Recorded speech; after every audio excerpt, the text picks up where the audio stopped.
Light on, lamp on, socket on, fan on,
light of. बिस्मिल्लाहिर्रहमानिर्रहीम। अस्सलामुअलैकुम वरहमतुल्लाहि वबरकातुहू। Guys, आज का हमारा प्रोजेक्ट है Android application control home appliances. तो चलिए इसके लिए circuit diagram, code, APK file और ये फाइल डाउनलोड कर लेते हैं। तो जिन्होंने अभी तक हमारे चैनल को सब्सक्राइब नहीं किया, पहले सब्सक्राइब कर लें और साथ ही बेल आइकन को भी प्रेस कर दें ताकि लेटेस्ट वीडियो की अपडेट आपको मिलती रहे। तो चलिए फाइल्स डाउनलोड कर लेते हैं। इसका डाउनलोड लिंक आपको नीचे डिस्क्रिप्शन में मिल जाएगा, वहां से आप डाउनलोड कर सकते हैं। तो फाइल्स हमारी डाउनलोड होगी हुई हैं, यहां से आपने शो इन फोल्डर कर लेना है। इसके बाद इस जिप फाइल को ओपन करना है। इसके बाद यहां से आपने एक्सट्रैक्ट विदाउट कंफर्मेशन कर लेना है। तो इसने एक फोल्डर जनरेट कर दिया हुआ है, इसको आपने ओपन करना है। इसमें सबसे पहले हमारे पास AIA फाइल है, इसके बाद APK फाइल है, इसके बाद कोड है, इसके बाद सर्किट डायग्राम है। तो शुरू करते हैं सर्किट डायग्राम से। तो ये हमारे पास सर्किट डायग्राम है। इसमें सबसे पहले हमने आर्डिनो नैनो यूज किया हुआ है। इसके बाद एक ब्लूटूथ मॉड्यूल यूज किया हुआ है H05। इसके बाद 4 रिलेज का मॉड्यूल यूज किया हुआ है। इसके बाद 220 का पावर सोर्स यूज किया हुआ है। 220 के सोर्स की न्यूट्रल डायरेक्ट लोड के साथ अटैच की हुई है और लाइन रिले की कॉमन पे दी हुई है और नॉर्मली ओपन से आउटपुट लोड के साथ अटैच की हुई है। इसके बाद यहाँ पर हमने एक पावर अडाप्टर यूज किया हुआ है 5 वोल्ट और 2 एम्पेयर का, जो हमें 5 वोल्ट प्रोवाइड कर रहा है रिले मॉड्यूल के लिए, आर्डिनो नैनो के लिए और ब्लूटूथ मॉड्यूल के लिए। इसके बाद एक MIT ऐप इन्वेंटर से एंड्रॉइड की ऐप डेवलप की हुई है। तो ये थी हमारी सर्किट डायग्राम। चलिए अब डायग्राम के मुताबिक हार्डवेयर ज्वाइन कर लेते हैं।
Welcome back. तो चलिए अब आपको कोड का ओवरव्यू दे देता हूं।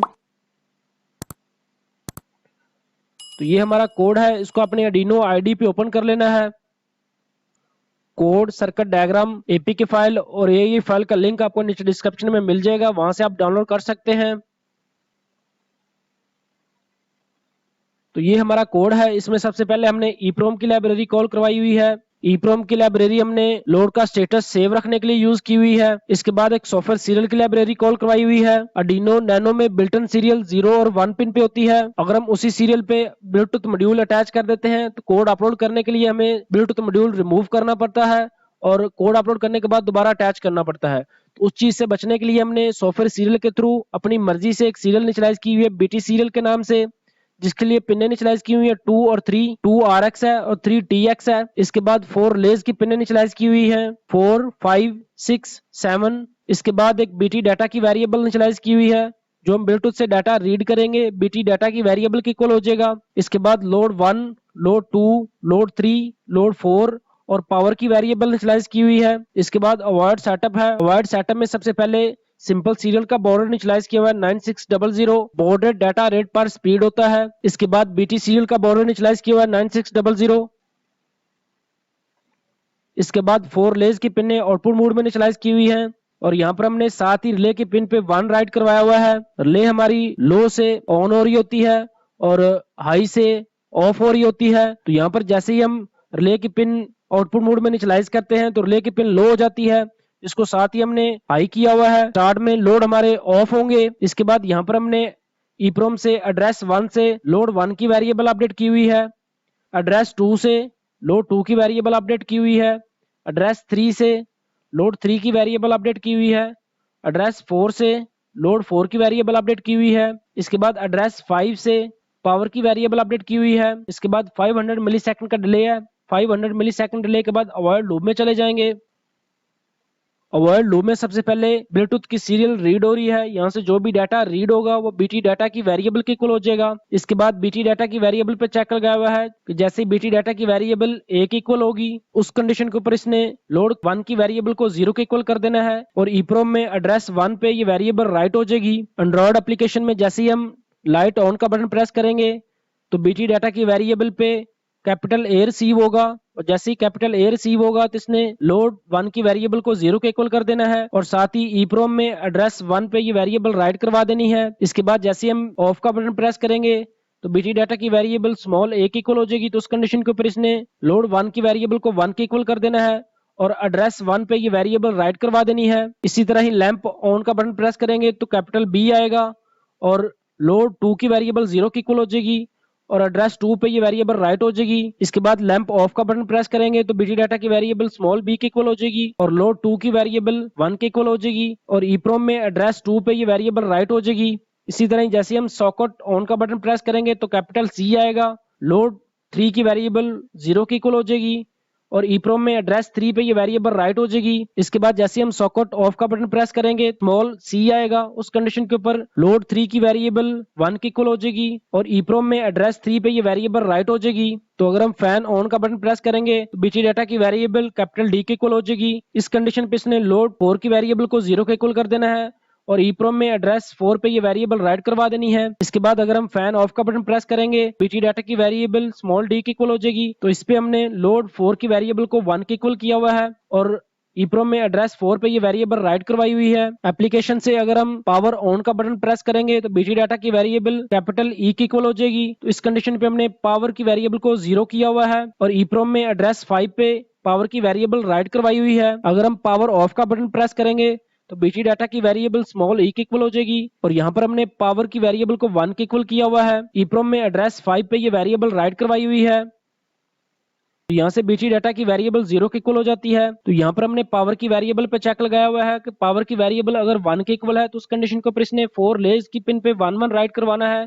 यानी कि चारों लोड ऑफ कर देने हैं। इसके बाद अगर पावर की वेरिएबल 0 के इक्वल होगी तो उस कंडीशन के ऊपर इसने एल्स में जाना है। तो यहाँ पर हमने रिले 1 की पिन पे लोड 1 की वेरिएबल राइट करवाई हुई है, रिले 2 की पिन पे लोड 2 की वेरिएबल राइट करवाई हुई है, रिले 3 की पिन पे लोड 3 की वेरिएबल राइट करवाई हुई है, रिले 4 की पिन पे लोड 4 की वेरिएबल राइट करवाई हुई है। तो यहाँ पर हमने पावर की वेरिएबल ऑल लोड ऑफ करने के लिए यूज की हुई है, यानी कि जैसे हम रूम से आउट होने लगे हैं पावर ऑफ का बटन प्रेस कर देंगे तो लोड हमारे ऑफ हो जाएंगे और जैसे ही हम रूम में एंटर होने लगेंगे पावर ऑन का बटन प्रेस करेंगे तो जिस स्टेटस में हमने लोड ऑफ किए होंगे उसी स्टेटस में दोबारा लोड ऑन हो जाएंगे।